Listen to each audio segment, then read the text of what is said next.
Ladies and gentlemen, thank you so much for being here.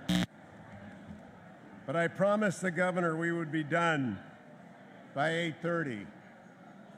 I'm not worried about him, but I'm worried about Gayle. If she's mad at me, I'm in trouble.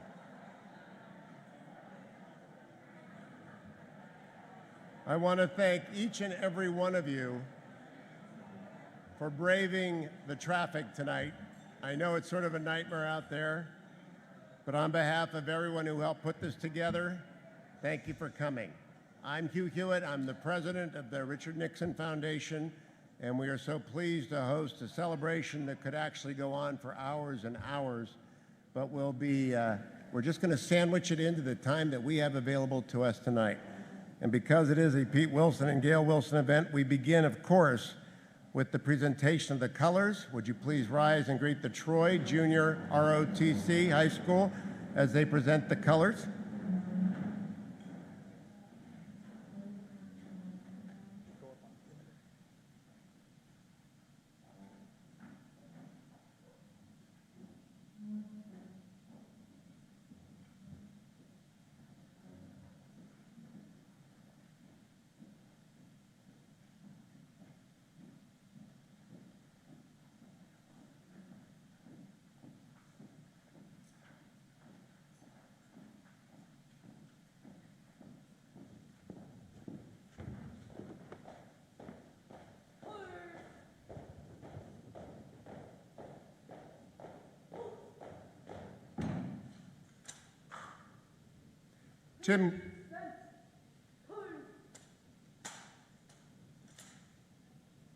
Tim Kepler will now sing the national anthem. Oh, say, can you see by the dawn's early light what so proudly we held at the twilight's last gleaming, whose broad stripes and the bright stars through the perilous fight o'er the ramparts we watched were so gallantly streaming, and the rocket's red glare, the bombs bursting in air, gave proof through the night that our flag was still there. Oh, say does that star-spangled banner yet wave o'er the land of the free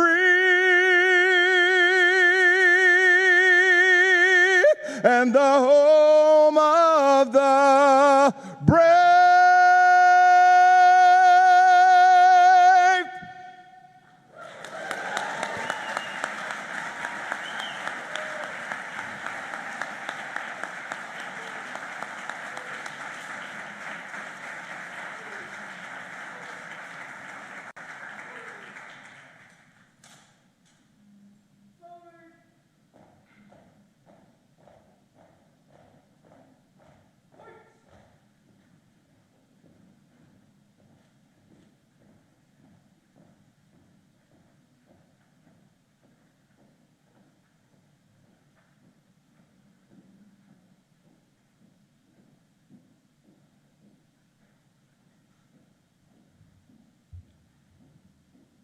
Please be seated.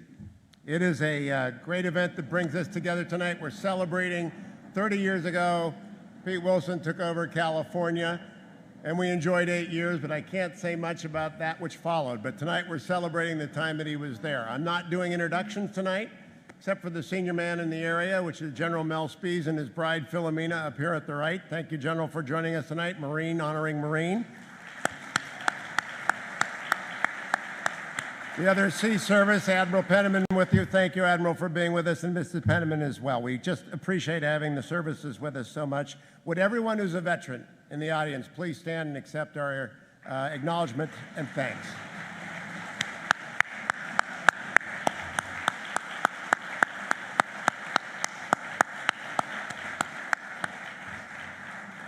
We have a lot of people who wanted to talk It was tough to make the trim list, but the operation put together by Jim Byron, who's the CEO operating officer here at the library, Chris Nordyke, who ran this, and Joe Lopez, who's helped. They have really done an extraordinary job, but it wouldn't have been possible without Gayle Wilson. Before we go a minute longer, thank you, Gayle Wilson.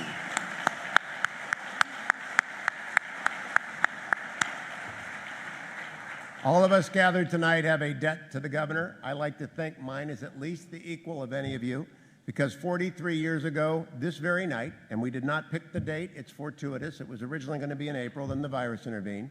43 years ago tonight, I met the fetching Mrs. Hewitt at a Pete Wilson fundraiser on Mission Bay. And so, Governor, thank you.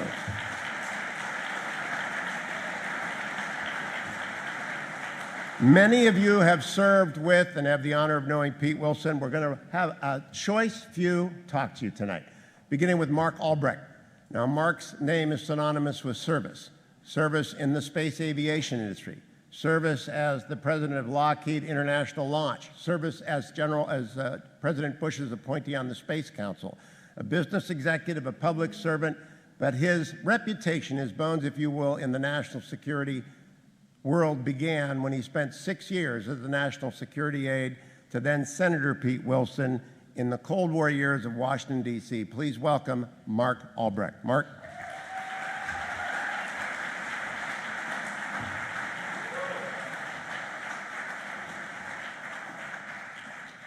Wow, what a gathering. So, good evening. We're under very strict time limits, and I adhere to them.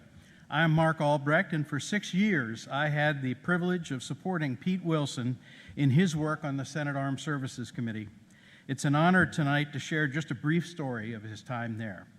In 1983, Pete Wilson came to the U.S. Senate with big ideas and ambitious goals. Chief among them was to do all in his power to further America's rebuilding of our armed forces, to roll back Soviet advances in the world, and to realign the nuclear arms competition in America's favor. Years of work on the Armed Services Committee under the leadership of Senator John Tower, cementing the two-term Reagan initiatives in defense, in nuclear modernization, in arms control, and perhaps his most lasting legacy, the Strategic Defense Initiative, were all on the line in the writing of the National Defense Authorization Act of 1989. Democrats had gained control of both the House and Senate in 1986 and had carefully chosen the 1989 defense bill as the vessel of their attempted clawback of Reagan advances in national security. 1988 was an election year, the last year of the Reagan presidency. The Democrat Party was feeling very encouraged by the midterms and strongly believed they would win the White House in 1988. They gambled that they could go very far in curbing Reagan's national security agenda without completely gutting it by using very restrictive bill language in the 1989 defense bill to bound and limit advances in the MX missile deployment and Strategic Defense Initiative, while counting on the election of a new Democrat administration. Reagan was at his weakest, they reasoned, and the new defense intellectuals, Aspen, Nunn, Gore, Kerry, and their allies in the national security establishment, waged they could outsmart and outmaneuver Reagan and his allies like Pete Wilson. How wrong they were. As the defense bill progressed, Senators Pete Wilson, John McCain, and Dan Quayle, and House members like Jim Corder acted to challenge and whittle the intended poison pills in the bill. The Senate defeated amendment after amendment, while the House larded up the bill with every conceivable restriction on strategic forces. The House-Senate conference on the Defense Authorization Act of 1989 was epic. Tempers flared, insults flew, high-minded debate on the intricacies of arms control treaties and legal interpretations of treaty language went early into the mornings. And outside the Capitol, the national security establishment was calling SDI destabilizing, impossible, easily defeated, and easily overwhelmed. A bargaining chip at best, surely not a serious initiative. The case for legislative language restricting the development, testing, and deployment of strategic defenses was hailed as prudent, even shrewd, and responsible. Senator Wilson and his compatriots were fighting a two-front war. On the inside, Aspen, Nunn, and Levin. On the outside, the Beltway arms control establishment, the Washington Post, and the New York Times. When the dust settled, the Democrat majorities had succeeded in spiking the defense bill with anti-SDI and MX language, although some of the worst pieces were mitigated by the clever Wilson and Tower team. Then, without losing a beat, Wilson, Quayle, and McCain implored Tower to recommend President Reagan to veto the bill. Others, like Senator John Warner, cautioned that vetoing a defense bill in an election year, postponing, perhaps delaying military pay raises and military construction was an unacceptable precedent and risk. It all came to a head in a meeting in the White House with President Reagan and Vice President Bush, soon to be the Republican nominee for the presidency. Senator Wilson and his compatriots made their case. They prevailed, and Reagan, with Bush's concurrence, announced the decision to veto the '89 bill. Now, 2 weeks later, after withering attacks in the press, Democrat nominee Michael Dukakis rode in a tank to brandish his defense credentials. 1 month later, quietly and without fanfare, the House and Senate hastily passed a revised 1989 defense bill without the offending language. 6 months later, George H.W. Bush was elected President of the United States, and on November 9, 1989, the Berlin Wall came down, and with it, the Soviet Union. Senator Pete Wilson had indeed served his nation with distinction and can take a seat of honor among those who won the Cold War. His Washington time was coming to an end because California needed him back to restore its golden luster. Thank you.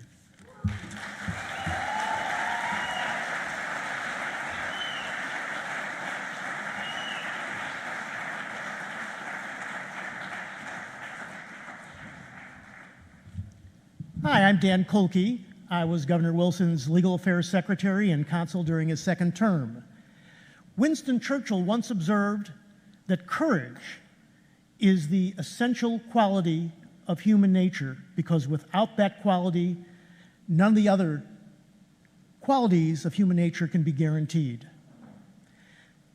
Pete Wilson and his tenure as governor exuded courage and decisiveness of Churchillian nature. Let me give 4 very brief examples of this. Number 1, April 29, 1992, riots erupted in Los Angeles after 4 police officers were acquitted after the beating of Rodney King following a high-speed car race. Those rioters dissolved that thin blue line between civilization and anarchy. Stores were burned, looted.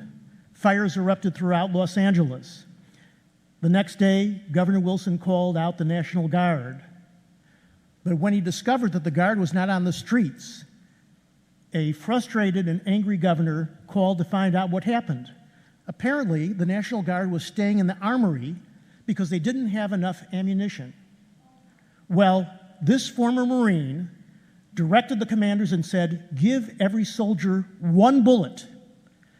Give further ammunition to the local commanders and send the troops out.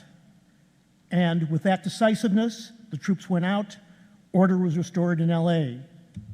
Example 2, in 1994, the Northridge earthquake erupted in Los Angeles, destroying many buildings and buckling the Santa Monica Freeway, which, as many of you know, is the key artery from the west side of Los Angeles to downtown Los Angeles.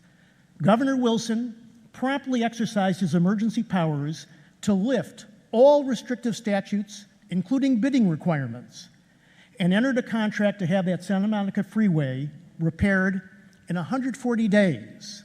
But wisely, he provided a bonus for every day early that the construction was completed. And the Santa Monica Freeway was up in operation, not in 140 days like the contract said, not in 120 days, not 100 days, but in 66 days. That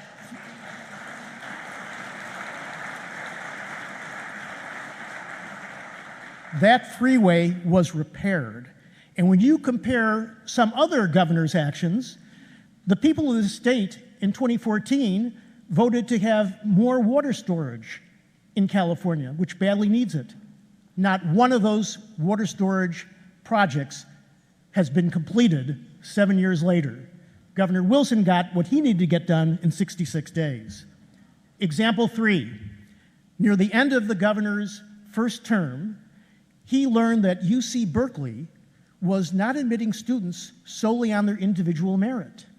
Instead, UC Berkeley was using something called a Carabel matrix, by which different test scores and different grade points were assigned depending upon the race of the applicant. Well, Pete Wilson understood that a preference based on race should not be given to someone who may have never suffered discrimination to the detriment of someone who never engaged in discrimination. And he understood that not only was such an effort by UC Berkeley unjust, but it was antithetical to the principles in the Declaration of Independence and the 14th Amendment that all people are created equal and should be judged on their individual merit. So what did he do?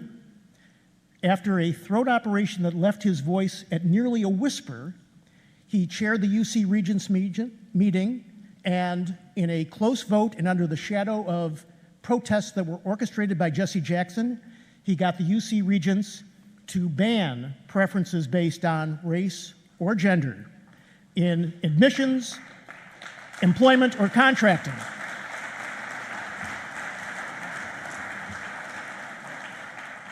And then he made this statewide by championing Proposition 209 to, throughout the state, prohibit any preferences based on race in public employment, contracting, or public education. And the voters of this state agreed with that wisdom and last year defeated the Democratic legislature's effort to repeal Proposition 209.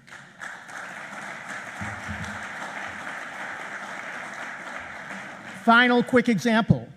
Right now you know that in 2021 alone, more than 1 million undocumented migrants have been surging at the US border. Well, 30 years ago, another federal administration was not securing the border, and during a recession, it was causing a great burden on California's budget. Pete Wilson had the courage to say there is a distinction between legal immigration and illegal immigration, based on a very clear principle, which is who decides who enters a country, the sovereign nation or the migrant? Well, it's clear that the sovereign nation has to decide who enters the country, not the migrant. And Governor Wilson had the courage, despite being pilloried in the press, for making that distinction. But that effort went on to result in the Republican Congress enacting laws that try to eliminate the incentives, at least at that time, for encouraging undocumented immigration into this country, which unfortunately other administrations have allowed to lapse. So let me conclude as follows. We are here in the Nixon Library, and I know that one of President Nixon's favorite quotes was from Sophocles. Nixon would say in a number of speeches that you have to wait until evening to see how splendid the day has been. And that quote, by the way, Governor Wilson actually quoted during his eulogy for President Nixon at this very library. So let me end by saying this. Now as we step back 25, 30 years from the Wilson administration, we now can see how splendid the day was during Governor Wilson's tenure. Thank you.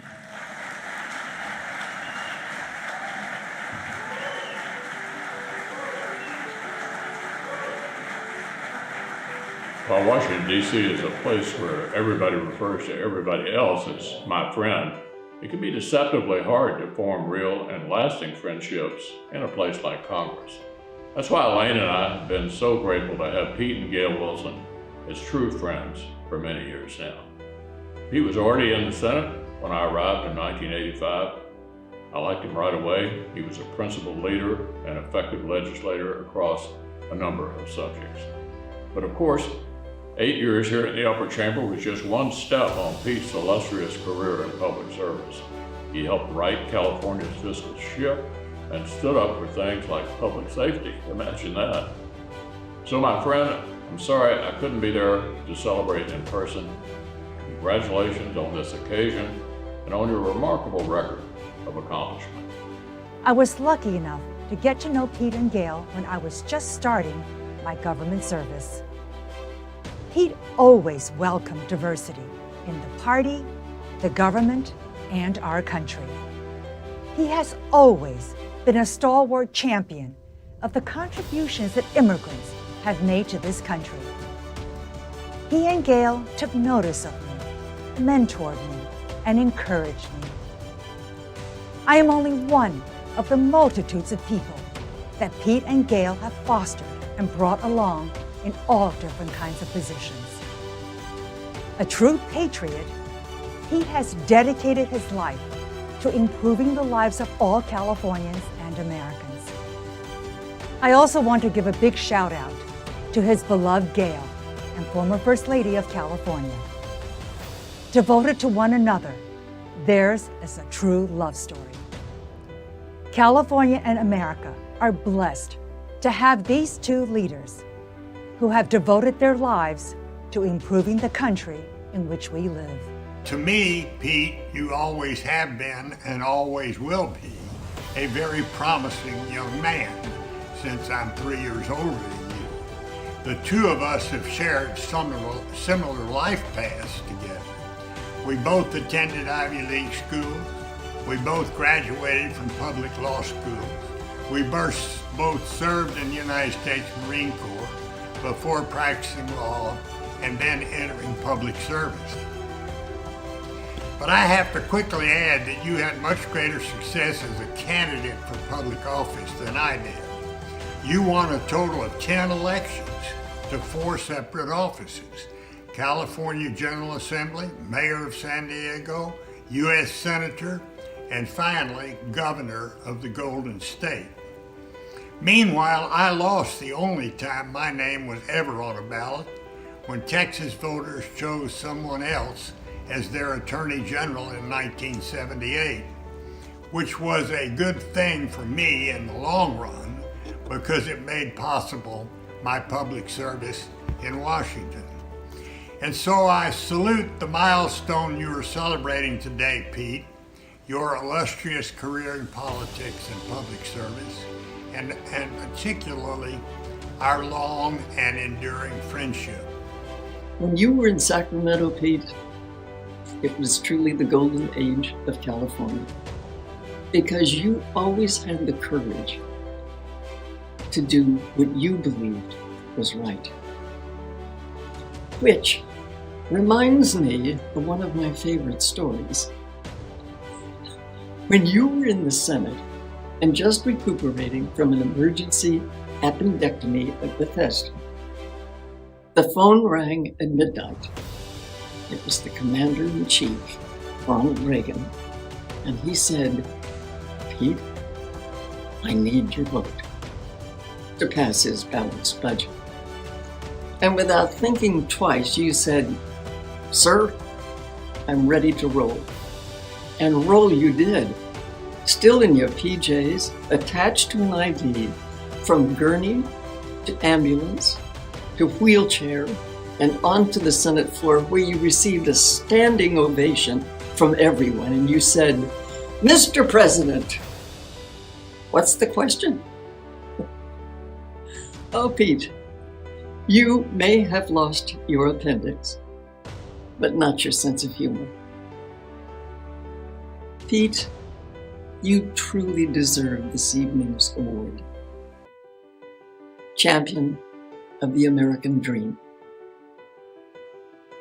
Because you are the American dream. Pete, I wish I could thank you in person for your storied career.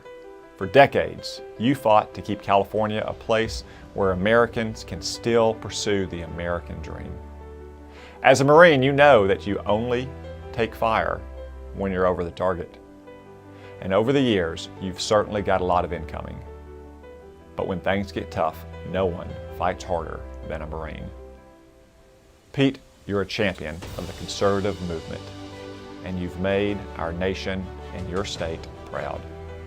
You guided California through some tough times and stood for what was right, even if it was unpopular. You are the gold standard, the Golden State. History already judges you kindly, and it will continue to do so in the years to come. I wish you and Gayle all the best. Congratulations on your lifetime of service to our country. Governor Wilson's congratulations on this big night. It's wonderful to have a chance to say thank you. Thank you for your service to America. As a Californian, someone who grew up in that amazing place, to watch your public service as a Marine, as the mayor of San Diego, I grew up in Santa Ana, and then as the governor, to watch you lead, to do it with grace and kindness and real authority and power. America and California are better off for all that you have done for it. This is a much deserved award. Congratulations to you. God bless you, and may you continue to serve America. Pete, you remember the first time that we got to know each other? Back in 1983, pal. That's a long time ago. You just joined the Senate, joined the Senate Armed Services Committee. You and I were seatmates right next to each other for 8 years there. And I remember the first Codel that we went on. It was in 1983. Bill Cohen was the leader of the Codel. Bill went on to be Secretary of Defense, as everyone knows. We went to Israel. You and I went to Lebanon, then to Rome, and then we went to the Munich National Security Conference. During that trip and at that conference, I could see, how hard-working you were, diligent, prepared. You hit the ground running. I was very impressed. We've been friends ever since. You went on to be governor after the Senate for 2 terms. So I've been thinking about this. You've been state assembly, mayor, senator, governor. How about president of the United States? It's not too late. Gayle, you'd be in, wouldn't you? I'd be in. Get some folks there to be in. Why not? We need good, solid leadership like Pete Wilson offered the state of California for many years. We need that for our country. So Pete, give it a thought. Give it a go. Have a great evening. Greetings to those honoring Pete Wilson with the Champion of the American Dream Award. Pete was a strong governor of California and a fine United States Senator. Pete is an exemplary citizen of the United States, a fine public servant and a friend. Laura and I send our very best wishes to everyone involved with the Nixon Foundation, and God bless.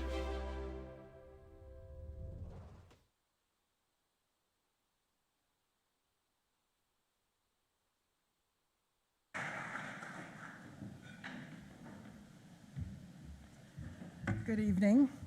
I'm Janice Rogers Brown, another of the governor's legal affairs secretaries.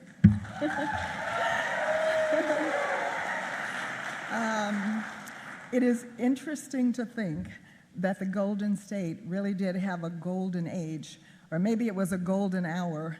But have any of you noticed that the state began its decline into the clerocracy just when Pete Wilson stopped being actively involved in its politics?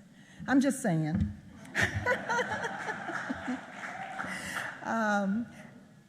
Pete Wilson never had the usual heroes when he was young.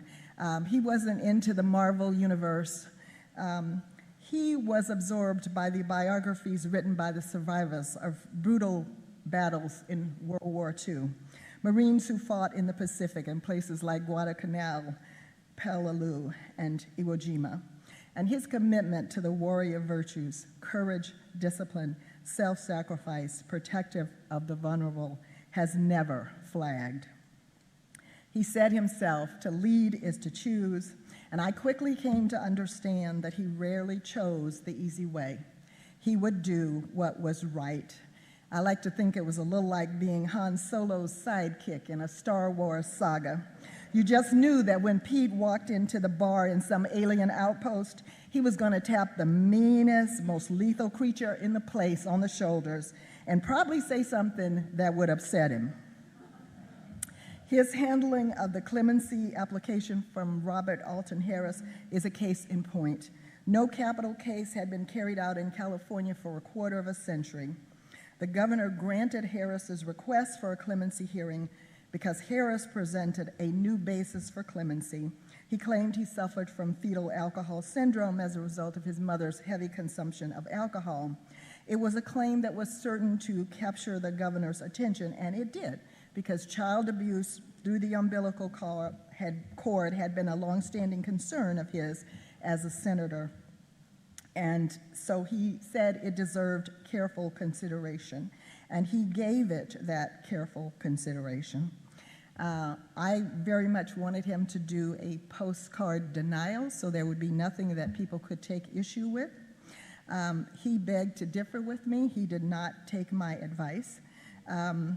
He issued a forceful, eloquent, detailed statement, and he concluded, Robert Harris, the man, did have a choice. He chose to take a life to make victims of Michael Baker and John Majewski.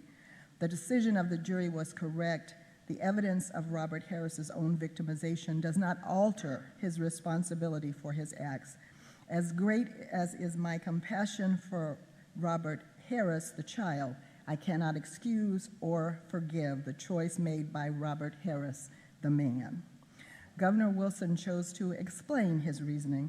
He permitted the people to judge the quality of his decision, and to do that was not only brave, it was brilliant.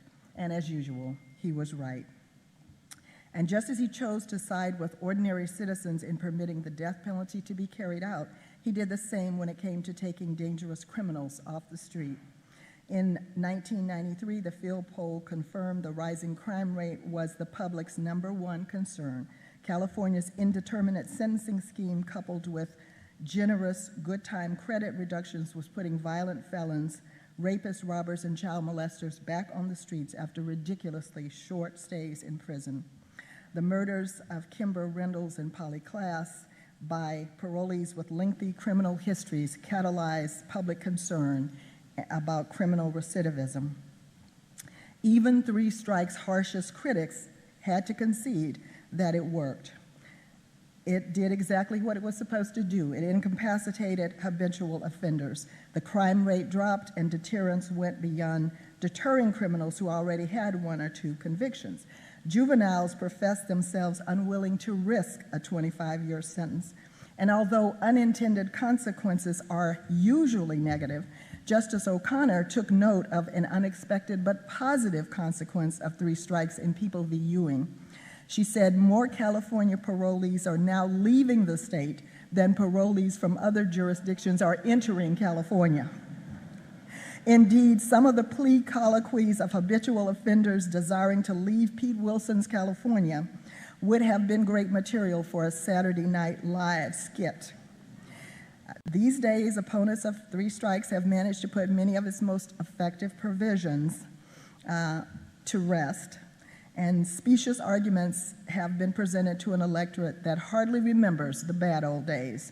The initiative has been cannibalized, a victim of its own success, and the crime rate, after decades of decreases, has begun rising. So I want to close, though, with a personal anecdote. Near the end of his first term, the governor decided to appoint me to the appellate court. My nomination was not well received. To appoint a conservative is controversial. To appoint a black conservative is anathema. So this became kind of a pitched battle with the Jenny Commission. And during the height of the controversy, I got a call from a friend, Tom Sales, who was also a member of the Wilson administration. Tom asked how I was faring. I said I honestly hadn't wanted to drag the governor into another kerfuffle. He had enough to deal with. He was running for re-election.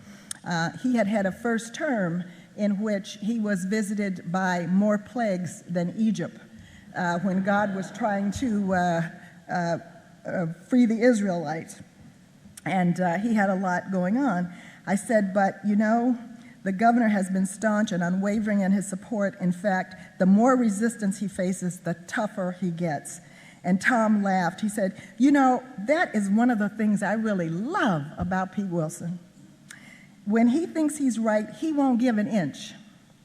And then there was a moment of thoughtful silence, and Tom said, you know, now that I think about it, that's one of the things I really hate about Pete Wilson.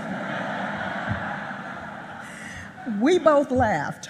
We were not laughing at Pete Wilson. We weren't even laughing about Pete Wilson. We were laughing about ourselves and the things that we had learned from Pete Wilson, because we had learned to have that rueful laughter, that chuckle that you have when warriors who have a bond from being in the fire realize that they're no longer dismayed by the tumult, right? So the governor always says there are no ex-Marines. And I conclude there are no ex-Wilson staffers.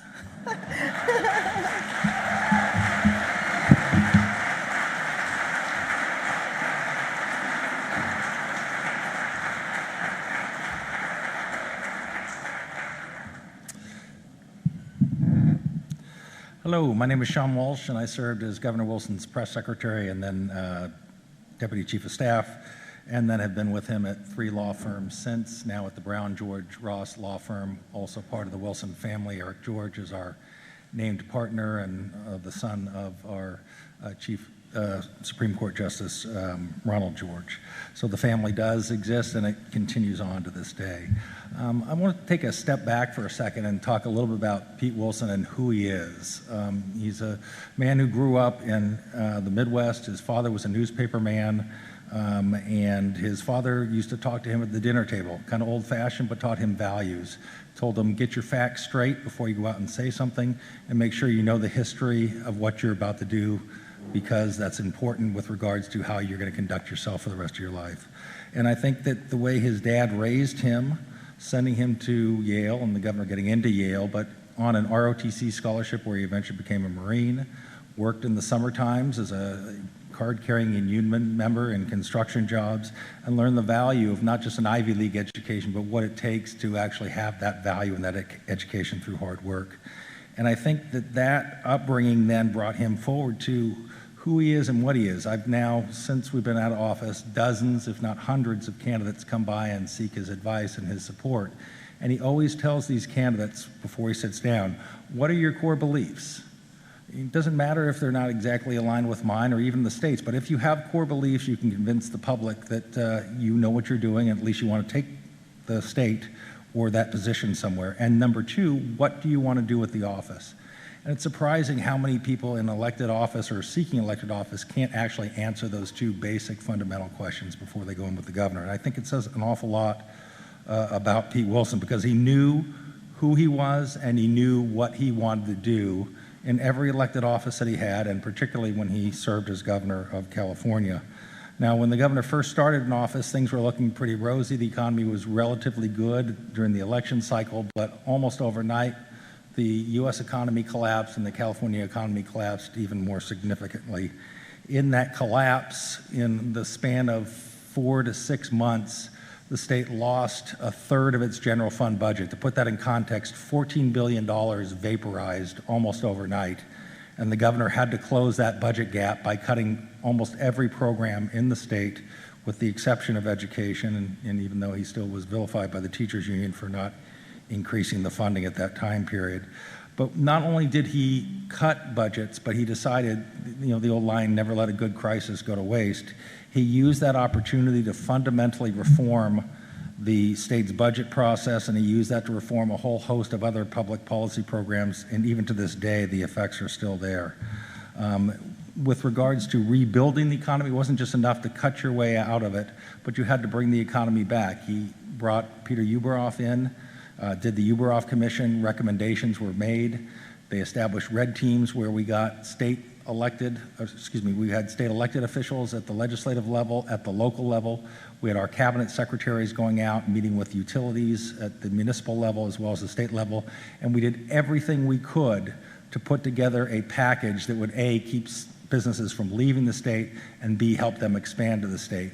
And by doing that, we came out of our recession years earlier, and by the time the governor left office, he turned a $14+ billion deficit into a $7 billion plus surplus.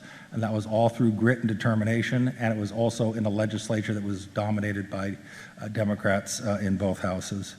With regards to some of his most significant policy issues, was really wonderful to see so many of the Wilson family here tonight.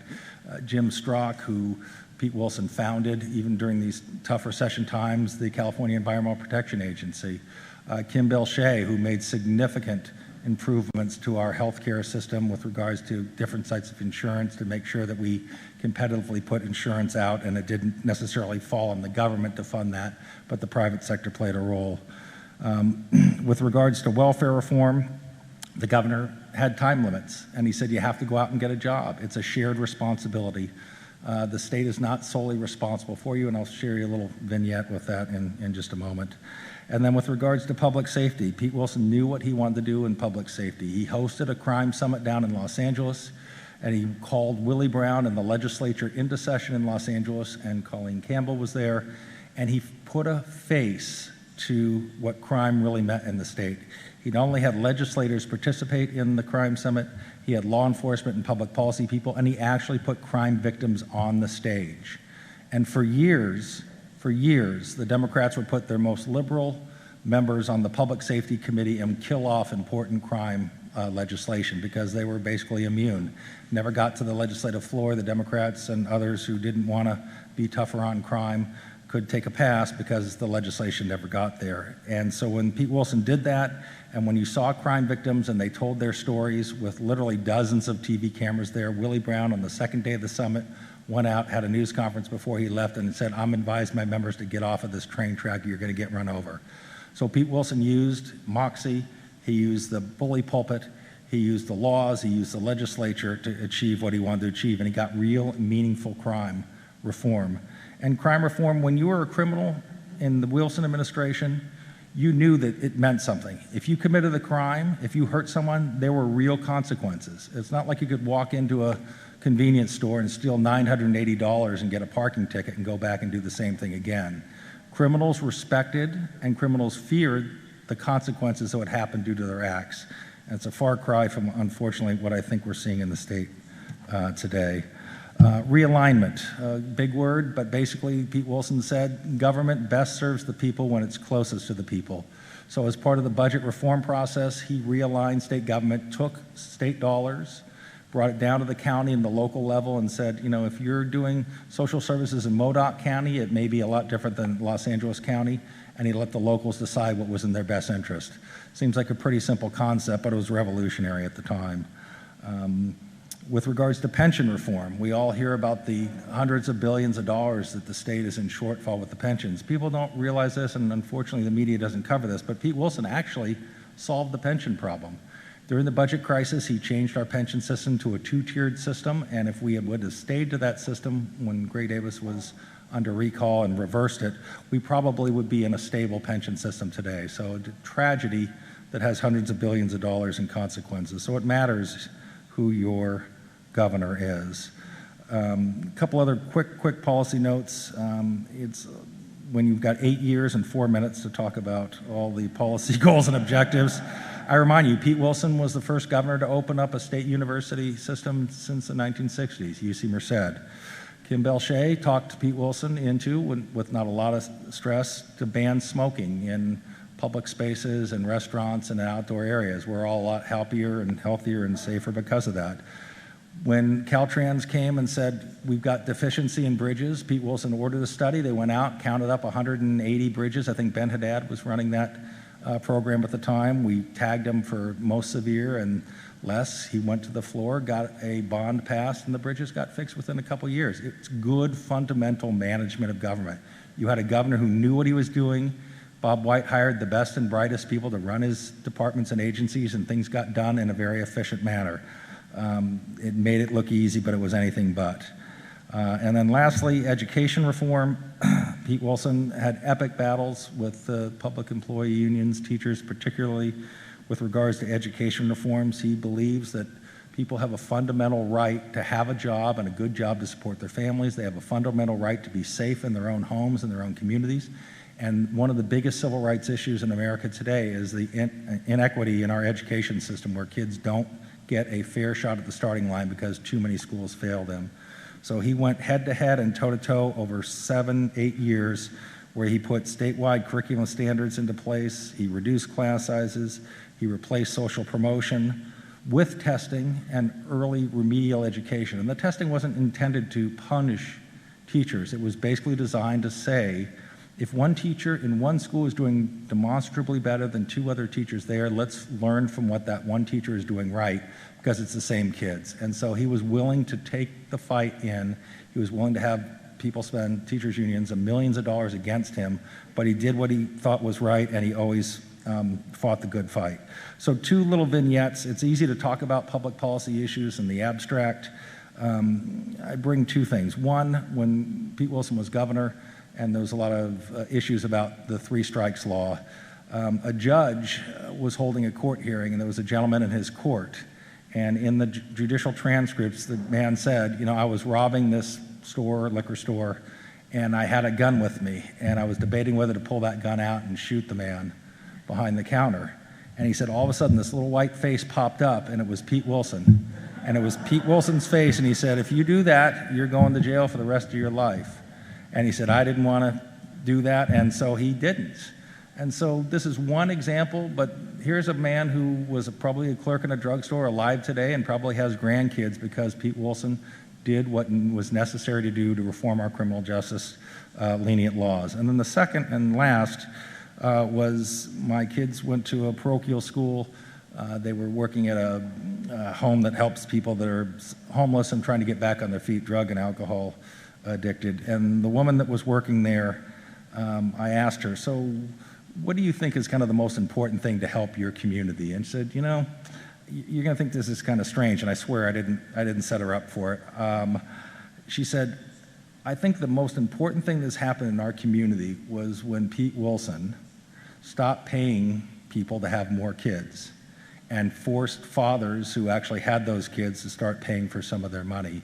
And she said, you'd be amazed that people would come into our office, they'd know exactly what the code number was, how to get their money, and how to benefit. And she said it had a cultural change in communities where kids would have kids and then would have more kids. And she said, I think that was probably one of the most important and most meaningful things, and lives were better changed for that. Again, never told I worked for Pete Wilson, but it was very, very interesting and very telling. So those are 2 little stories about real life examples of what Pete Wilson has actually done from a public policy perspective. And again, I really need to do a shout out to all of the Pete Wilson family and all of the staff and cabinet and department directors that are here tonight, because you really, really, the governor was a Marine. He fought every day, every year to get bills passed, and eventually got what he needed to get done, and it wouldn't have gotten done without all of you. So I salute Governor Wilson for being as tough as he was, and for the army of soldiers that are in this room that supported him in those endeavors. So,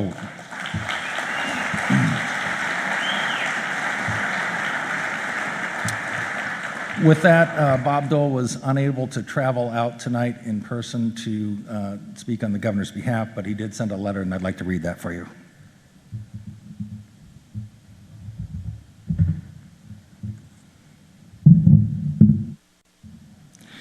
Dear Pete, I regret that I can't be with you to celebrate your lifetime of achievements, but Elizabeth and I are sending our very best wishes to you and to Gayle from our nation's capital.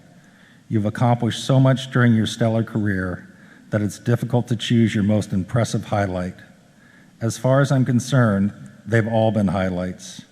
From your service in the Marine Corps, California State Assembly, San Diego Mayor, U.S. Senate, California Governor, the list goes on and on.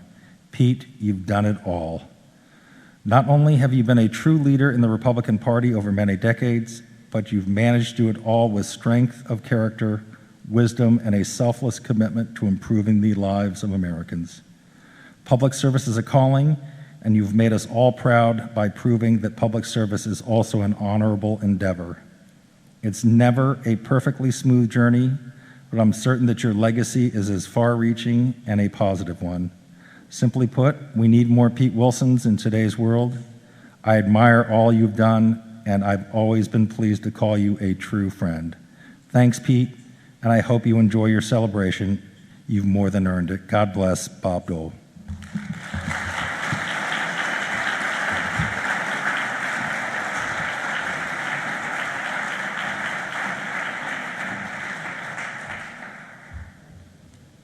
Wonderful, Sean.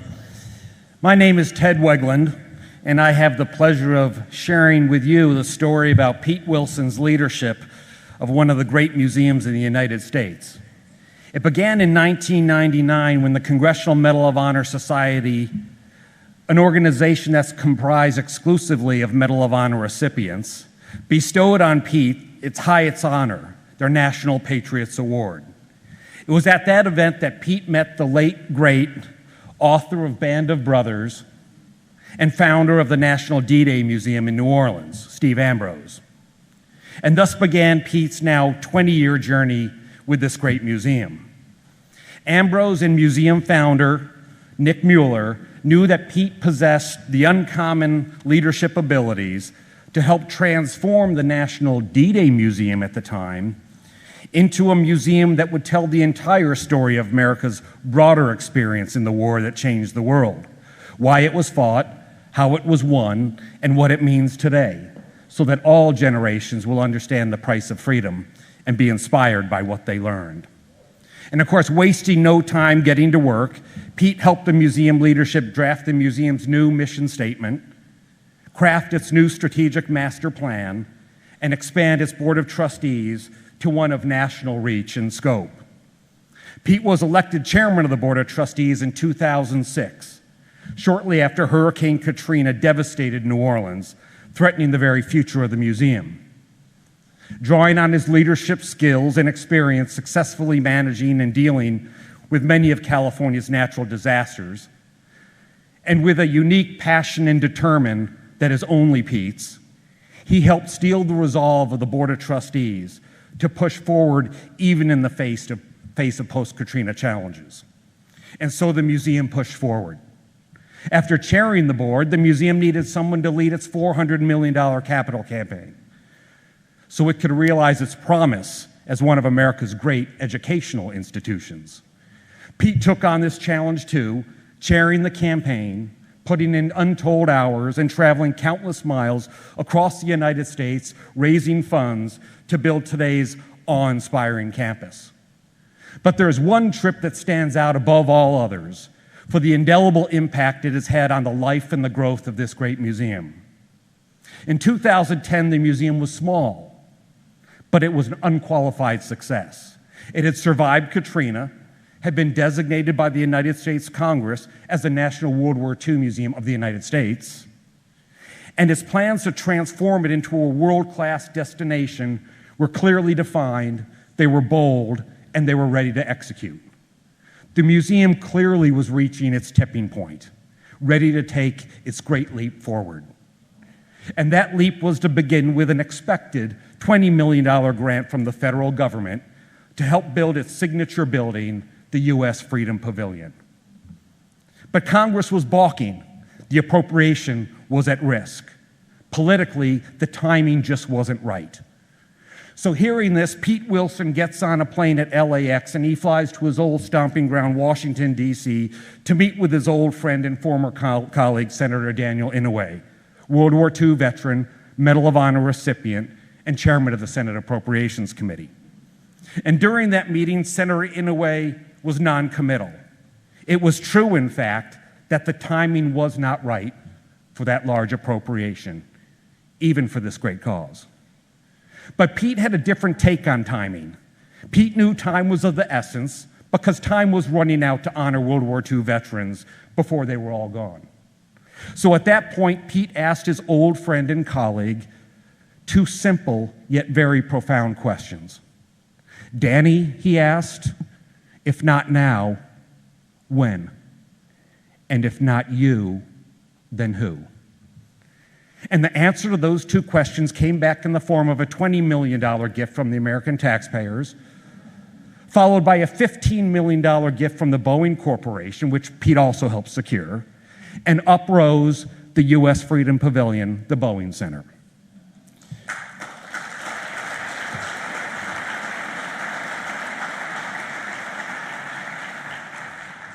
Well, at that point, things had decidedly tipped. Next came the construction of the Campaigns of Courage Pavilion, featuring the Road to Berlin and the Road to Tokyo exhibits.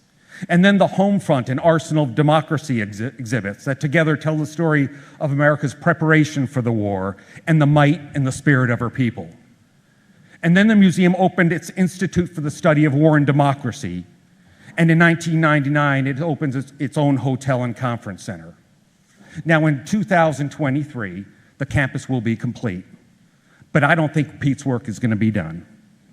You see, one of Pete's driving passions is to continue to expand the museum's digital outreach and its distance learning initiatives so that all Americans, but especially our youth, will understand that freedom isn't free, that its costs are real and can be very high, and that our nation's ideals and values are worth fighting for and defending.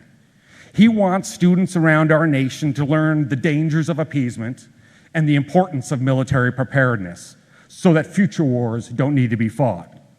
And he wants them to honor and respect the exceptional nation that has given them so much and helped liberate the world.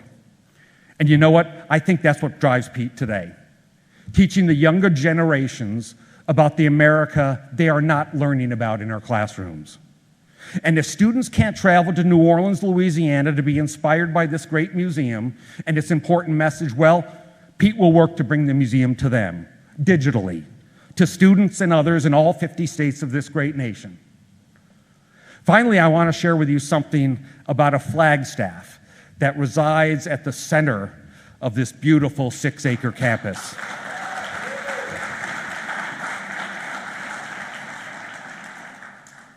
Measuring 12 inches in diameter at its base and rising 80 feet into the sky, atop it, measuring a whopping 15 by 25 feet, flies Old Glory, flying high enough to catch the breeze off the Mississippi River. The flagstaff is strengthened by a beautiful 7-foot royal sable granite base that's inscribed with an important tribute to a man and inscribed with words of the World War II generation. Words that are rooted in the birth of our great nation and which reach back through generations to offer promise and hope to us all. This is the Pete Wilson Liberty Flagstaff. It stands like a sentry protecting the museum and the hallowed stories within its walls, and it is a proper tribute to a man who has given so much to this museum. And I think it's no coincidence that the words inscribed in the granite base are the same words that describe Pete Wilson himself. Optimistic, determined, generous, courageous. That is Pete Wilson, who at the tender age of 8 years old learned about the Japanese attack at Pearl Harbor, who years later enlisted in the United States Marine Corps to defend the nation he respected and he loved, who for decades so honorably and effectively served his state and his nation in elective office. And then, not finished with his service to others, he devoted himself to the growth of an educational institution that will inspire future generations long after the greatest generation is gone. Well, the Congressional Medal of Honor Society was right. Pete is a national patriot. For his service to our state and to our nation and to the National World War II Museum, we all owe Pete an enormous debt of gratitude. And thank you for honoring him here tonight.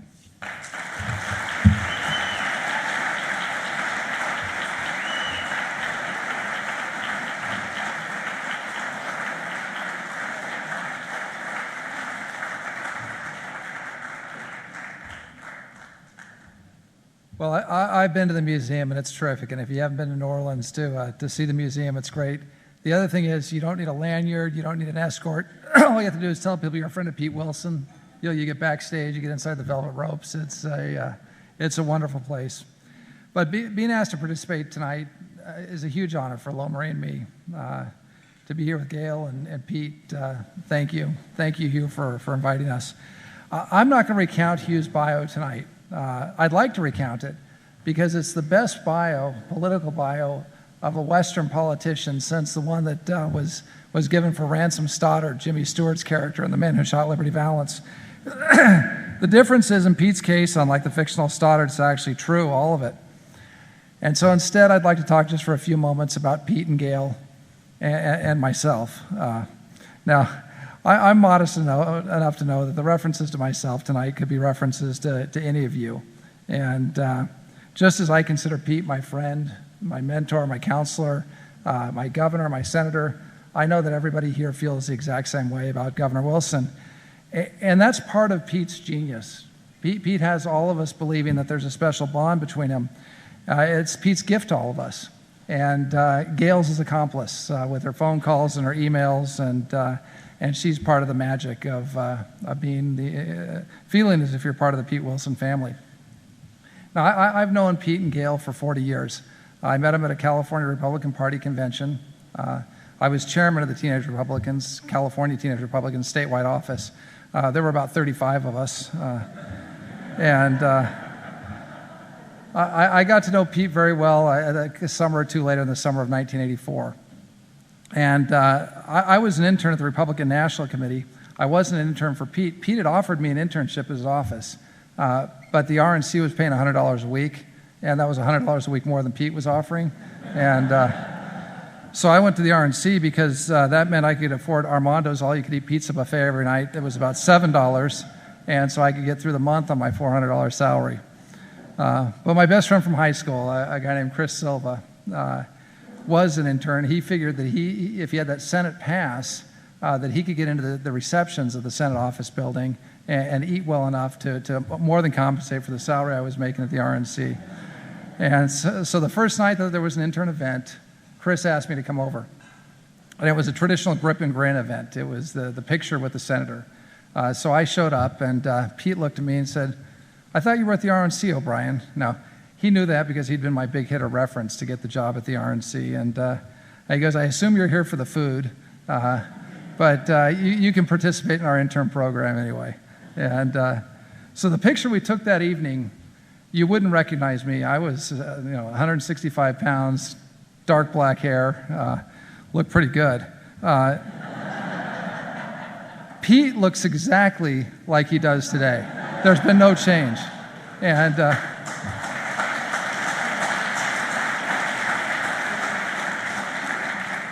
Loma and I are convinced there's a Dorian Gray portrait in the bedroom of the Wilson home because Pete and Gayle look terrific. But that photo's been in my office from being a first year at Skadden a long time ago, all the way to what all the national security advisors call Henry's office, right down from the Oval Office, and it's been one of my prized possessions. And I won't forget that night, and I won't forget the friendship that's happened over a lifetime since. And as all of you know, there's a lot of very successful politicians here. We've got congressmen, and we've got justices and judges and high officials. Politics is a pretty rough and tumble game. And what you find out after a life in the arena, you make a lot of friends. But very few of those friends are tried and true friends. Now, Pete and Gayle fall into that latter category. They're tried and true. They're the ones who call you the day after your candidate for president loses. Now, in my case, that's pretty often. So I had a good run after Bush 04, and we lost 3 straight elections. And every time after Governor Romney or Governor Walker would lose, Pete and Gayle would be on the call the first thing the next morning. And somehow all your other friends had forgotten your phone number. But they were always on the phone. They're the ones who attend their former staffers' funerals or those of their family members. And the other mourners are comforted, and they whisper to each other, "Look, it's the governor and the first lady." And they're there to honor their friends and family. They're the ones who acknowledge you across a crowded restaurant, knowing that the date that you're with or the business prospect you're talking to are going to be impressed and say, "How do you know the governor?" Their friendship even came into play when I received my last job as the Assistant to the President for National Security Affairs. Not a lot of people know this story, but when I was in Israel when John Bolton left, was fired, and resigned, whatever the story was. I flew back from Israel and was interviewing for the job in the Oval Office the next day or the day after.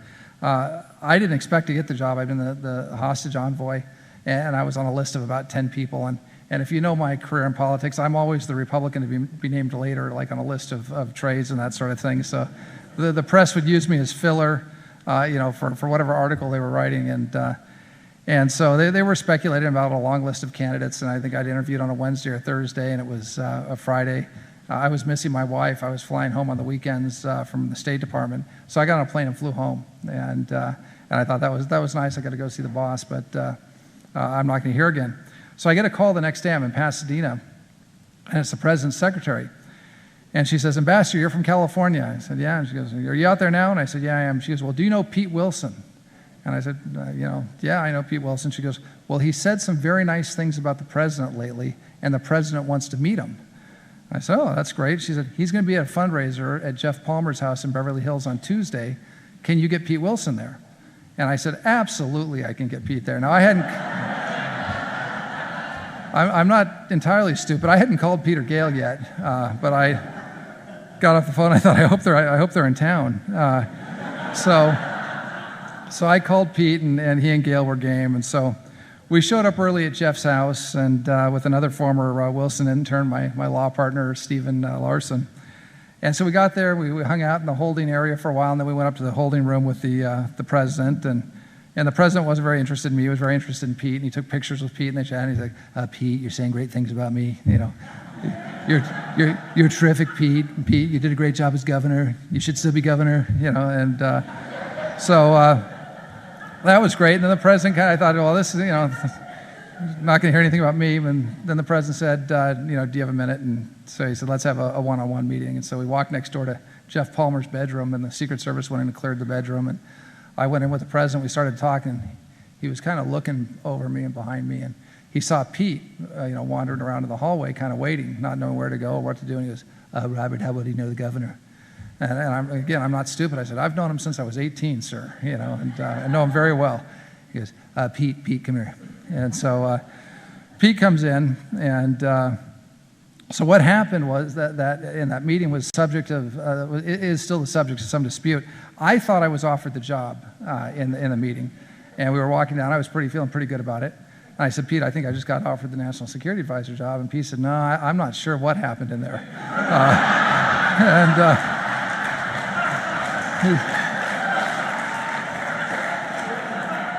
And he said, "My advice is you don't say anything about it to anybody." And so we came down, and Lomer and Gayle were there looking what happened, and Pete was shaking his head, and I was shaking my head this way. And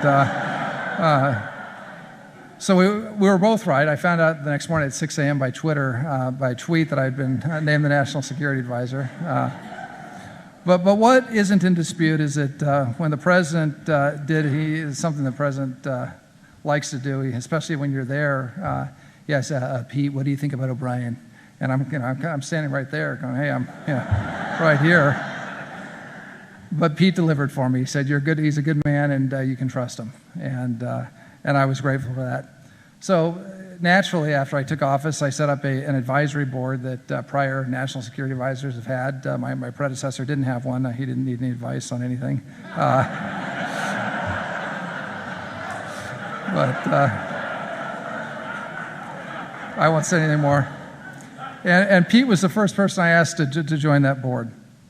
And I was concerned at the time, and I'd been at the State Department, so I'd been following things very closely, but I was very concerned that our military buildup wasn't proceeding apace, and it wasn't at the level that the president wanted.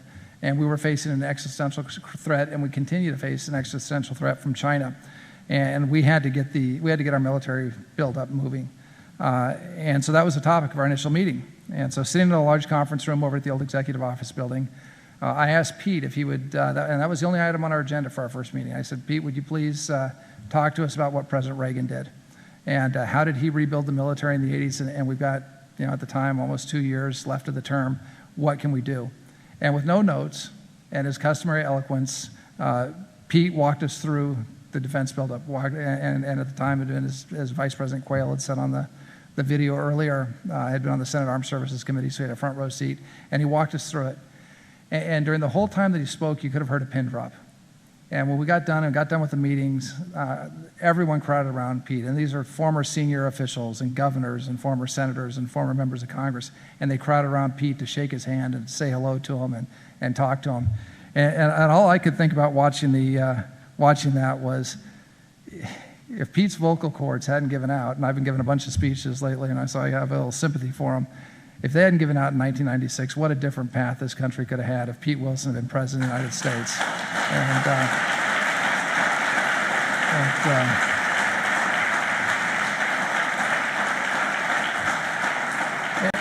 And so Pete, I'm with Dan Quayle. If you're up for another run in 2.5 years, I'm there with you, and I think everybody in this room would be.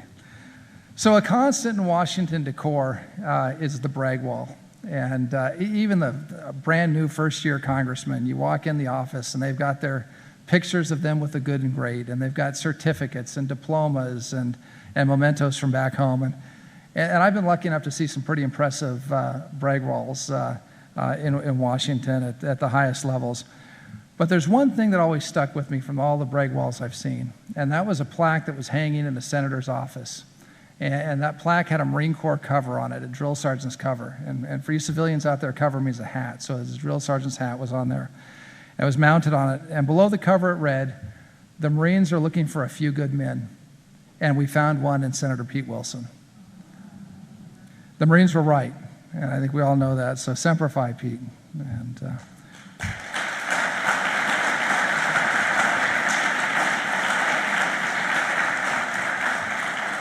so Pete and Gayle, thank you for your friendship. Thank you for everything you've meant to Loma and me over all these many years, and to our girls and our family. Thank you for your tireless service to the state and to the country. Congratulations on the tribute you've received tonight from the Nixon Library, from the foundation, and from your friends here. It's well deserved. And may God bless you. May God bless your family. May God bless our golden state of California. May God bless the United States of America. Thank you very much.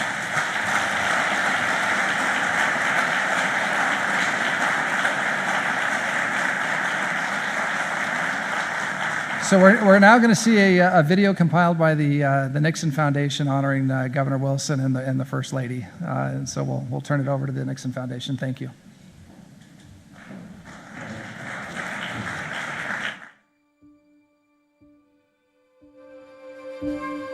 An astute analyst wrote that by the time he became a lawyer, Pete Wilson had lost interest in being one. He said, "What was missing, it seemed to me, was a sense of doing something for other people and a sense of doing something important." And that's why Pete Wilson entered politics, to do something for other people, to do something important. Pete was born in Illinois, but Jim and Peg Wilson moved to St. Louis, so that's where he grew up.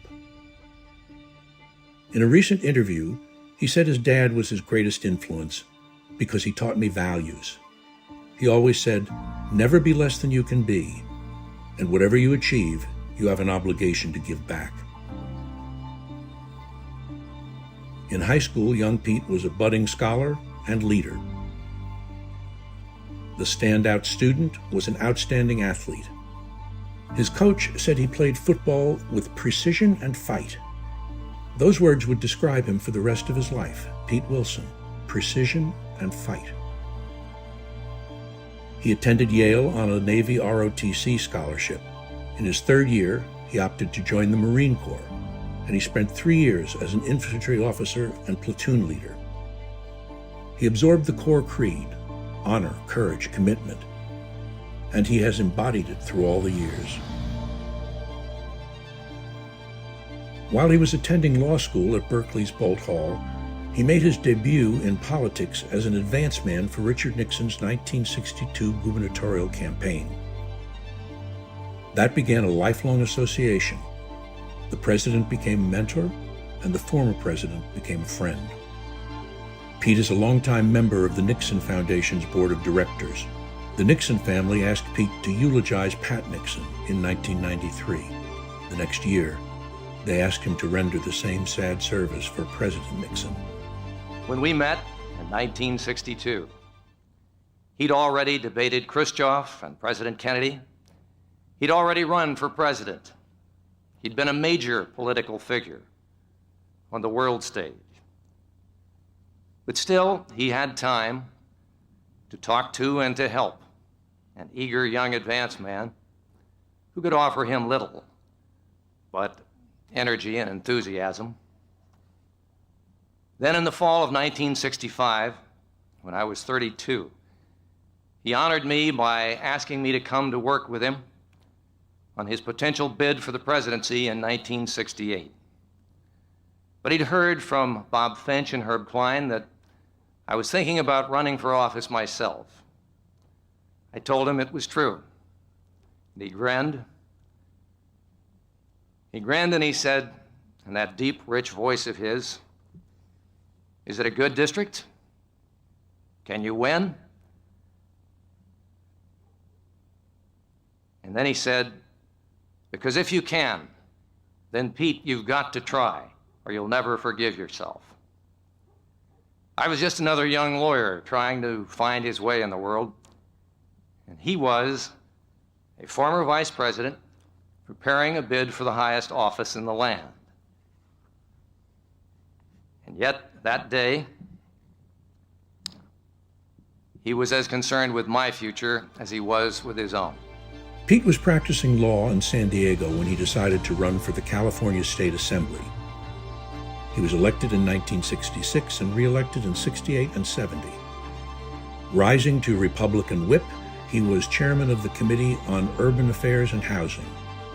He worked closely with Governor Reagan. In 1971, Pete was elected mayor of San Diego. Early the next morning, the city's newest and youngest mayor had a wake-up call from a well-wisher. I have Mayor-elect Peter Wilson. Yeah. Sir. Hello? Good morning, Mr. President. I bet I got you out of bed. I will confess that you did. I know. Well, anyway, it was a great victory, Pete. A great victory. How do you feel? You must feel pretty good or awful tired. Well, slightly tired, but very, very good. Yeah. But did you win by more than you expected? Yes, I did. Yeah. It's a long time since you did that first advance in '62, isn't it? Yes, it is. You sorry you got into politics? No, I never have been, and I've also appreciated your advice. I don't know if you get any advice. I just want you to win.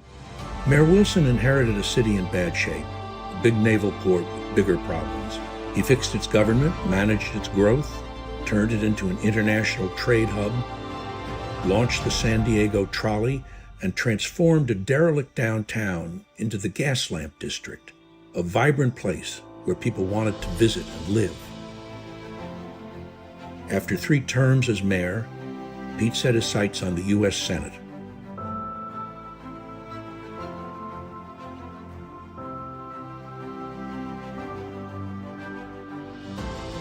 At the start of his first Senate term, Pete Wilson married Gayle Edlund.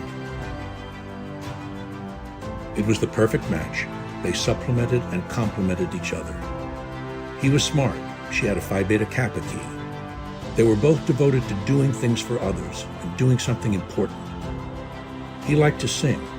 She was an accomplished performer whose security code name was Nightingale. Gayle liberated Pete's inner hand, and the results were epic.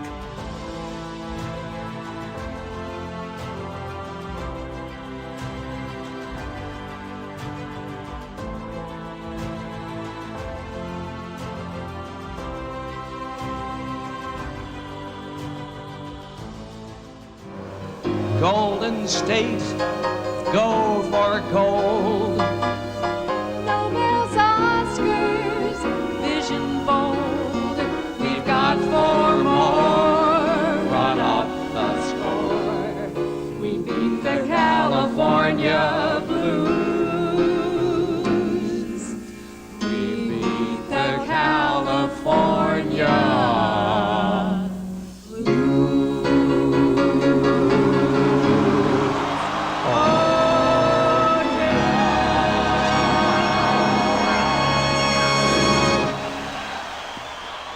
In Washington, Senator Wilson was respected on both sides of the aisle as a man who would take a stand and would stand by his word.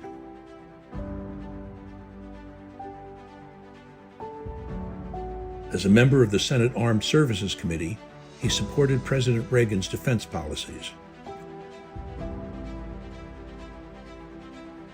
Unyielding on fiscal discipline, every year he was named Watchdog of the Treasury.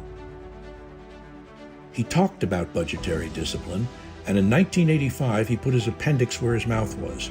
Less than 24 hours after an emergency appendectomy, he arrived on the Senate floor wearing pajamas and a bathrobe to cast a key budget vote before the ambulance rushed him back to the hospital. He ran for re-election in 1988 and won by a landslide. He was the first person to win more than 5 million votes in a Senate race, and the 5.1 million votes he won set a record that wasn't broken until last year. Senator Wilson was an outspoken champion of Israel abroad and Japanese American citizens at home as the lead Republican co-sponsor of the Civil Rights Act of 1988. In 1990, he brought it all back home by making a bold run for governor of California.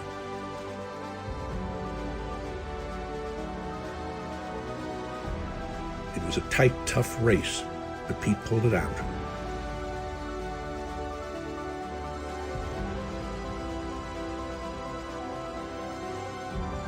Governor Wilson inherited a $16 billion deficit. The Golden State was badly tarnished. Recession, out-of-control crime, schools in crisis. Ronald Reagan quipped, "What's next, Pete? A plague of locusts?" But Pete loved it.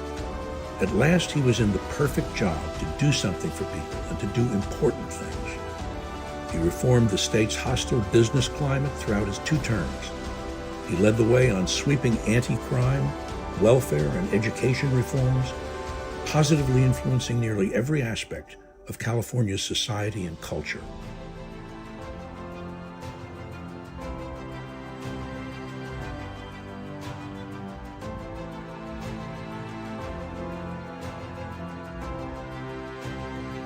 Three years later, he was re-elected by a landslide with 55% of the vote. In 1991, Governor-elect Wilson inherited a $16 billion deficit. In 1998, Governor Wilson's successor inherited a $16 billion surplus. Thanks to Pete Wilson, the Golden State was glowing with pride and renewed faith in the California dream. Term limit laws he'd supported precluded running for a 3rd term. He left Sacramento with record approval ratings. Pete has played a vital role in the World War II Museum in New Orleans. He said, "It exists to teach the history that is not taught in America's public schools, the ageless lesson that freedom isn't free, and that it's far wiser and far less costly in lives to prevent war than to ignore obvious threats." In 2017, the museum paid him the perfect tribute. Visitors are greeted with the soaring 80-foot Governor Pete Wilson Liberty flagstaff. This year marks 50 years, the golden anniversary of Pete's election as mayor of San Diego, and the 30th anniversary of his election as governor of the Golden State. These days, he and Gayle have more time to enjoy with the family, but they continue their commitment to California and the nation. What a life Pete Wilson has led. What a career he's had. Pete Wilson, precision and fight. Pete Wilson, honor, courage, commitment. Pete Wilson, doing things for other people, doing something important. Pete Wilson, champion of the American dream.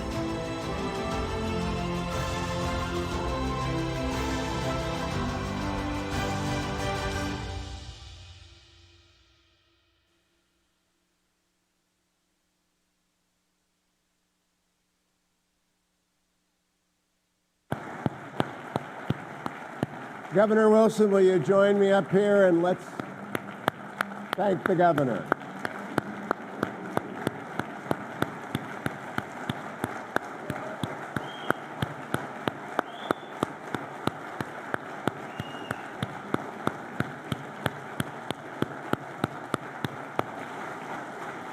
Governor. Thank you, sir.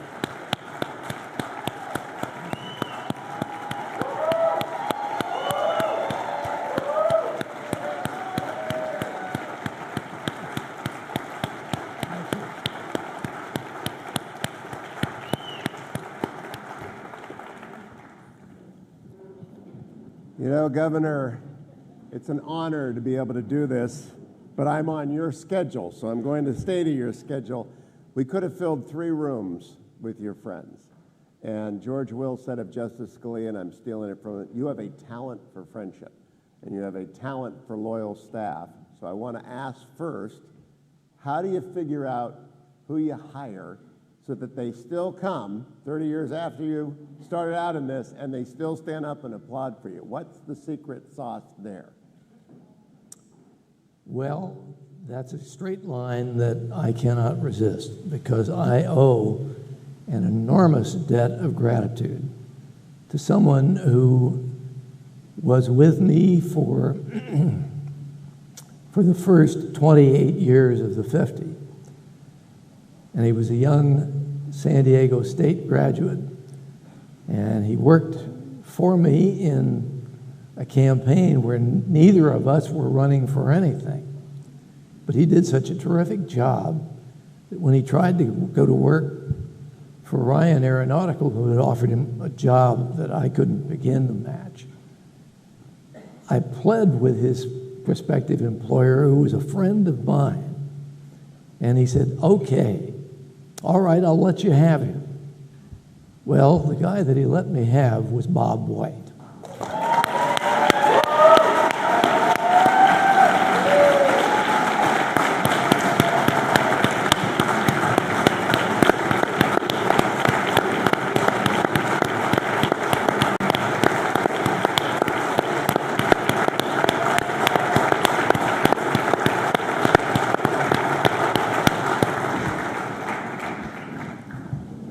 Bob had a real, it's beyond a gift. I mean, it was almost a genius. You heard the saying, policy is personnel, and personnel will be policy if you're good at it.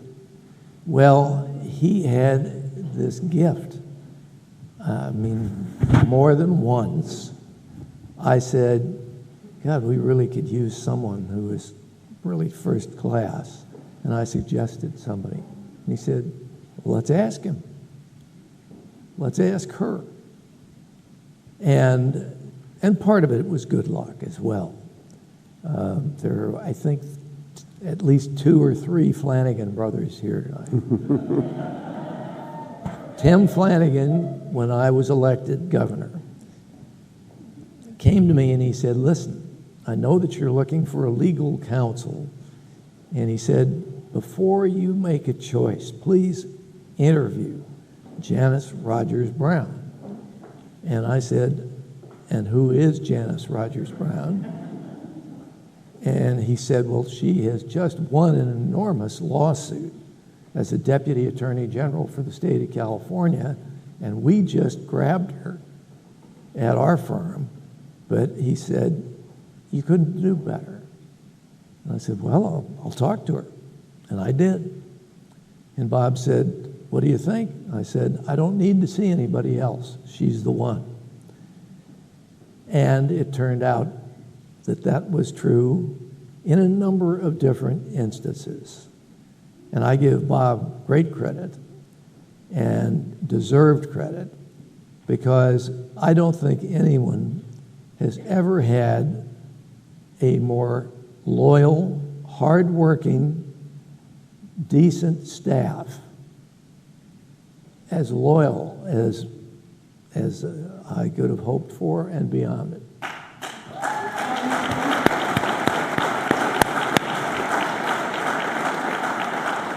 My second question, Governor, has nothing to do with Yale. We're going to overlook that mistake you made back then. And it has a lot to do with Gayle, not Yale. Will you tell us about the partnership, the spouse? Karen Tumblety and I had a talk about Nancy Reagan and how Ronald Reagan could not have been Ronald Reagan without Nancy Reagan. She wrote a good book. Tell us a little bit about your partnership with Gayle. Well, I could make the same statement. Just now, as I was coming up here after the generous comments that you've heard tonight, she said, "Boy, you're going to be hard to live with." And I said, "You mean I haven't been?" She said, "At moments." I could not have achieved what I have done if there had not been someone whom I deeply loved and cared about, who was saying, "Honey, you will do it. You'll get it done. And I'm not worried. I know it's tough. I know people who've..." Well, I'll tell you one thing. I offer this. Before we got married, I said, "You have to promise me one thing." And she looked sort of, what the hell is that going to be? And I said, "This primitive art form that I have chosen for self-expression, politics, is a tough, tough game. And you're going to hear things, you're going to read things about me that are untrue and unfair, and you've got to promise me one thing." And she said, "What's that?" And I said, "Don't ever let the bastards hurt you. I can take it, and I'll give it back. So don't worry about that." She said, "Okay." I said, "You really got to promise that, because otherwise that's how they think they could get to me." And she said, "Well, can I pop them back?" I said, I think this is going to work. Let me ask you, Governor, as well, there's been a reference made to your time in the Marines. I'm wondering if you remember the gunny sergeant from OCS, or if anything about the Marines influenced your career, which has been so spectacularly successful and significant. The answer is yes, if you were wise enough to listen, and even smarter, to ask questions of a gunny sergeant, or a staff sergeant, or a buck sergeant, if they knew what they were doing, and you could tell. And that is the greatest thing there are many wonderful things about the United States Marine Corps, but one of the best is that there is genuine respect by officers for non-commissioned officers and for young enlisted people who live up to what is expected of them, and quite a lot is expected from them. But they never leave anybody behind. If they're wounded, we take them back. And the other thing is, the gunnies, you don't get to be a gunnery sergeant in the Marine Corps without having earned it. And they are generally the people in a rifle company who run things. The officers, obviously, there's a platoon commander, and what you learn early on is that if you ask questions and you don't pretend that you know things that you don't know, if you do ask them, they will be great teachers for you. And they will understand that going through basic school is a test. It's a 6-month course. When you have 6 months in the time of war, 6 weeks. But it really is something that I have marveled at. There is a pride, there is a genuine concern that good people can be made better people. I mean, they say, you teach discipline and you teach responsibility. And I think when I became a second lieutenant and a rifle platoon commander, It was a learning experience in many ways. It's really the first time I'd had responsibility for 39 other young men that, that I'd never had before. They were my responsibility, and I had to look out for them. And if they didn't meet the test, they'd hear about it. But so much of that you learn, frankly, by watching the good enlisted men. My older brother was a corporal, and he said when he came back from boot camp, he said, God, if you ever try and join the Marine Corps, I'll break your arm. And I said, well, you seem to be doing all right. And he said, yeah, but I'd worry about you. And I said, what? And he said, well, it's tough, and people shoot at you. I said, that's profound. Thank you. I'll really tuck that away. You served in the United States Senate, and Bob Dole's letter summarized it pretty well, with some amazing giants, from Senator Dole himself to Senator McCain and Ted Kennedy on the other side of the aisle. And I mean, just, you run through it, they're all there. Scoop Jackson, you told me a Scoop Jackson story once. Yeah. What makes a great senator, Pete Wilson? Well, I think to do the job properly, you have to have the integrity to fight when you believe in something, and so you may lose, but if you fight a good fight, they will respect that you have, and next time won't take you off easily. And I think that's true. I got in a squabble with Bob Packwood, and Bob was a very bright guy. And he had been involved in what was called the fight about financial interest and syndication. It was a fight between Hollywood and New York. And the networks were in a position where they could be the ones that called the shot. I'm the producer. I spent time, effort, money, and I go into ABC, CBS, NBC. And I say, I've got this great show. You'll love it. And they say, well, maybe, but we'll see. And by the way, you're asking way too much for it. And you say, well, hell with this. And you won't go next door and you get the same thing. And all three of them can do that. Well, anyway, he was representing the New York, the guys who were going to put the shows on the air. And I thought that was unfair and that they were abusing something that shouldn't exist. So I set about changing it with a bill. And it really was a bill that would have caused that to end. It was called Ending Financial Interest in Syndication. Well, I lobbied the hell out of all my fellow senators. And finally, the day came and a bill came on the floor. It was an appropriation. And I thought, I don't care, damn it, I'm going to do this anyway. So I said, Mr. President, the presiding officer of the Senate, I offer an appropriation, or excuse me, an amendment.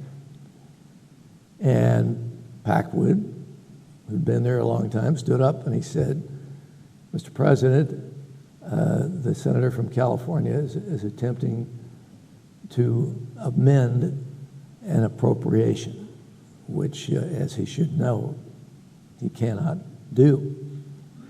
And the presiding officer said, the senator from Oregon is correct. The amendment is rejected. And I said, I demand a roll call vote. I want to have a vote on the ruling of the chair, which I challenge. And Ted Stevens was behind me about 3 feet, and he said, oh, for God's sake. He said, you can't win. I said, well, what the hell do I have to lose? And we won.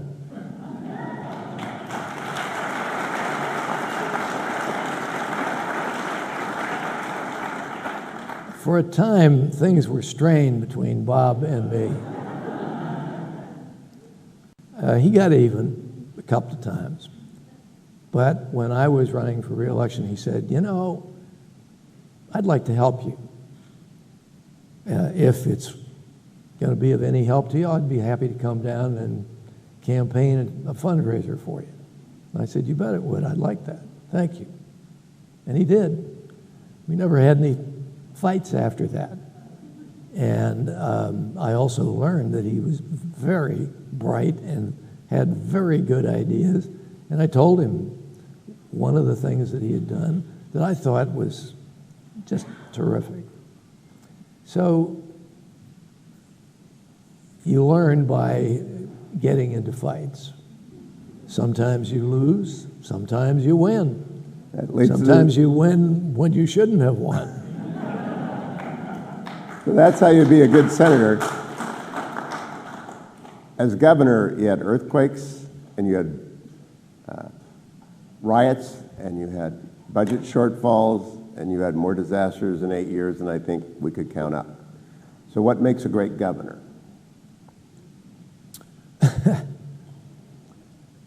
I think it means you know you're going to get some surprises, but my God, the surprises I got were unbelievable.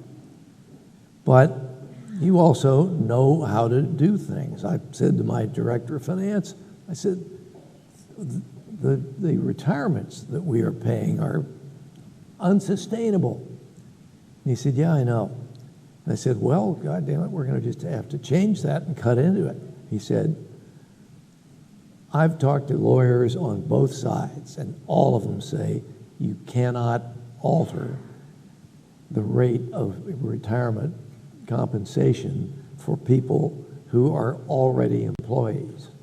He said, you know, you could try and get, if you thought you could get the votes, to have a second tier where you pay a different wage. And I said, let's do it, for God's sakes. We've got nothing to lose. Let's go. And because of the circumstances, the Dems said, well, I'll be damned.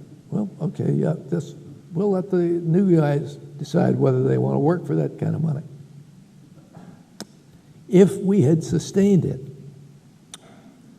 as you heard tonight, we would not have had the deficit that we did have to cure. And we did cure it really by letting people know that California was open for business, there would not be regulatory excess, that we are going to make this the most competitive state in the country.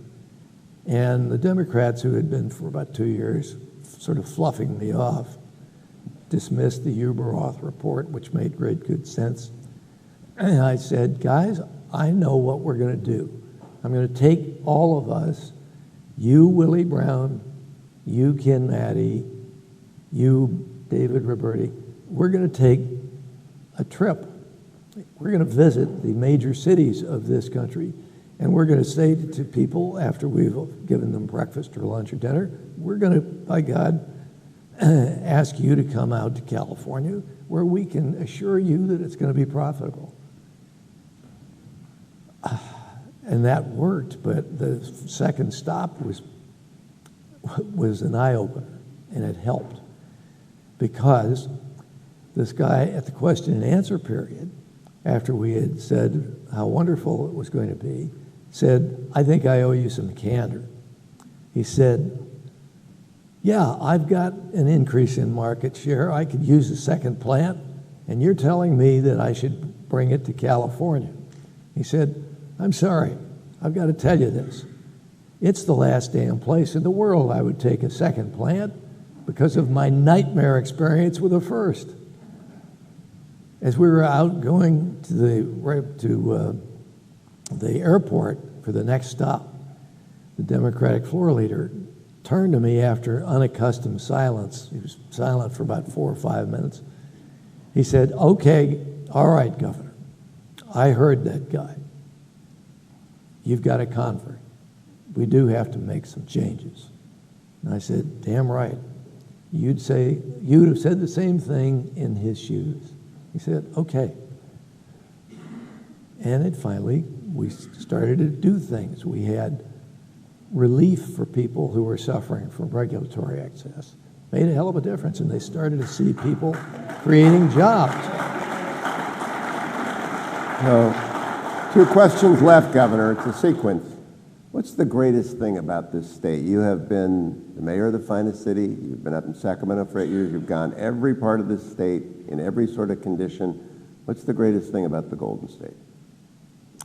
The people who, whether they're 5th generation or whether they're naturalized citizens, one of the most wonderful things I've ever seen, in fact, we made an ad, was a ceremony at which a lot of young men and women became naturalized citizens. They took the oath of allegiance to the United States, a whole bunch of Navy and Marine kids, and the looks on their faces would light up your heart. And they are not all that unusual. But in a way, it's too bad about the draft. A lot of people who have had military service find it an experience that changes their lives. And when you can look at people who have come, who have struggled to get here legally, to become naturalized citizens, by God, they are just great citizens. And they appreciate this country. They appreciate this state. And they come to California. They can't wait to come to California. Now, they can wait these days, unhappily, because we're losing all kinds of jobs that we should be keeping. And that's got to change. So damn it, we're going to have to change it. We're going to have to say to the people who say, "Oh, I don't want a nightmare experience," we're going to have to say, "You're going to be able to make a profit here, but we're going to have to make some changes." We're going to have to change the public school system.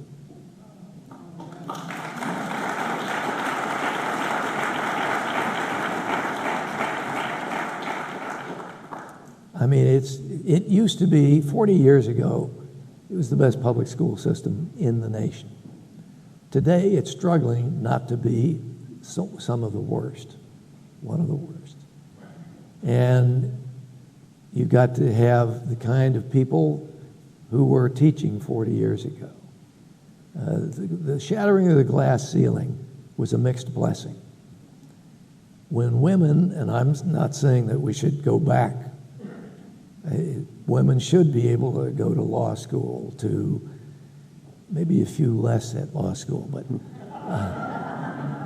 medical school. They should become MBAs, money managers.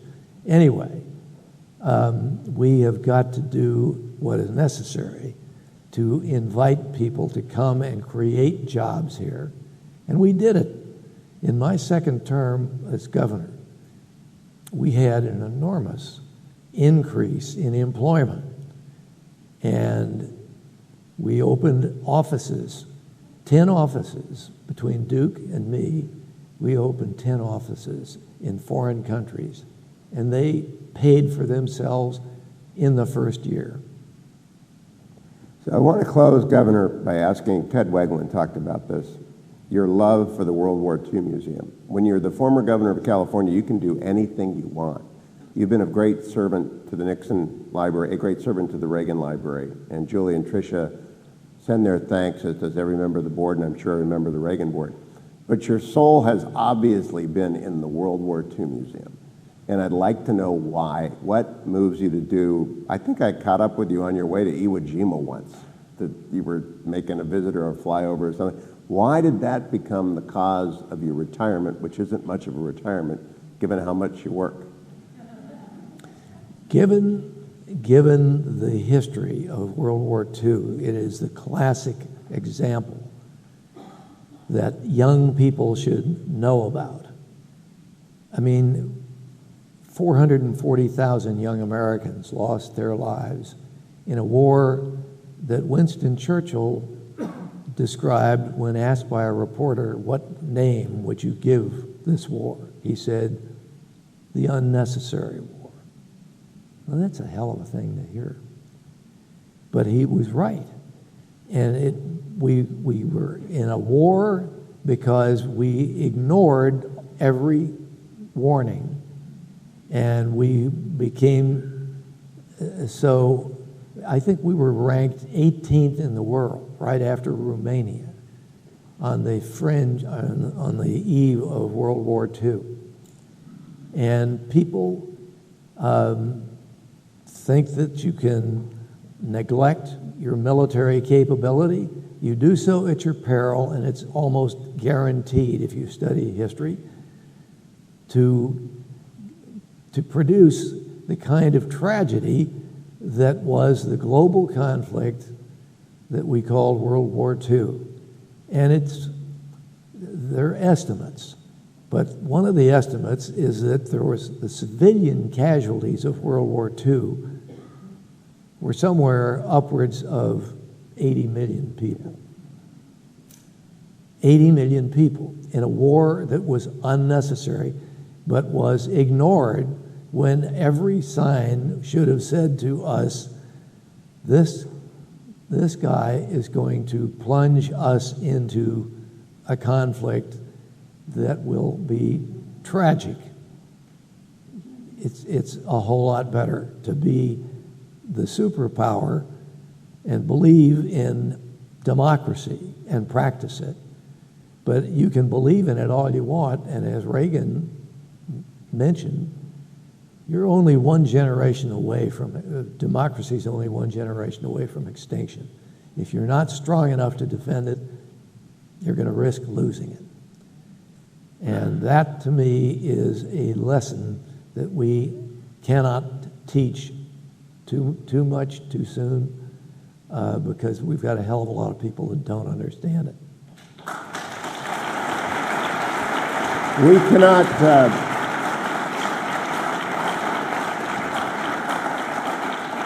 We can't match that flagpole, Governor, which is a hell of an honor, but we can and are taking great pride in giving you the Champion of the American Dream Award, because your career, your life, your dedication, stewardship of your talent really is representative of the American dream. So thank you for being with us tonight, Thank Governor. you, Mrs. Wilson, would you come up and join us? Let me get.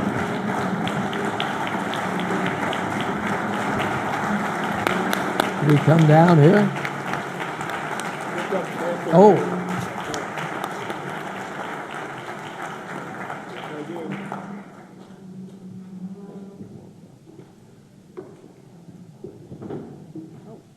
Why don't you move to the center? Let's not fall off here. Yeah, that's right. Okay. And there you go. Ladies and gentlemen, Pete and Gayle Wilson.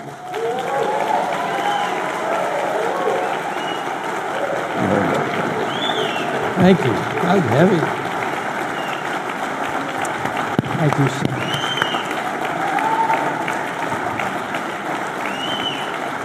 Well, Tim, would you join us for God Bless America? Thank you, friend. Can I have a picture with you, sir? You certainly can have a picture with me. Thank you.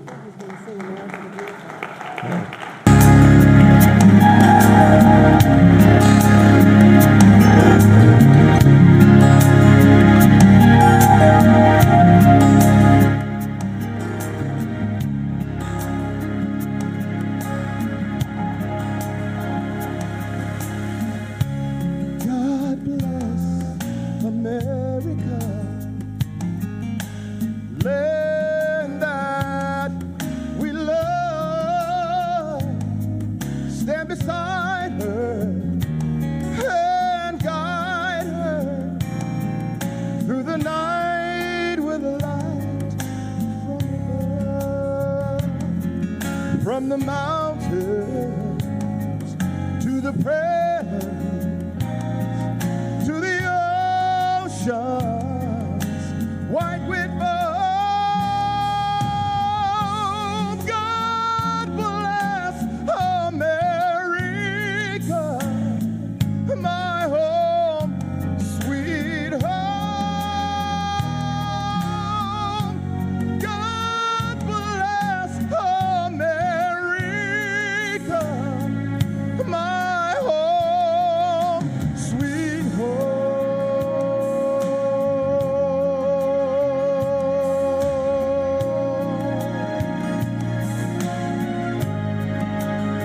Great country.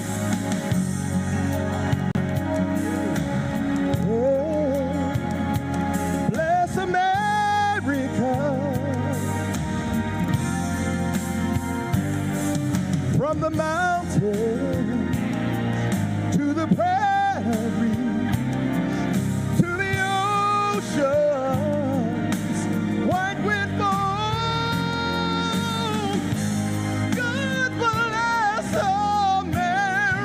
America, my home, sweet home.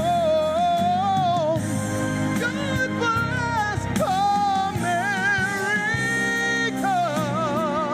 my home, sweet home.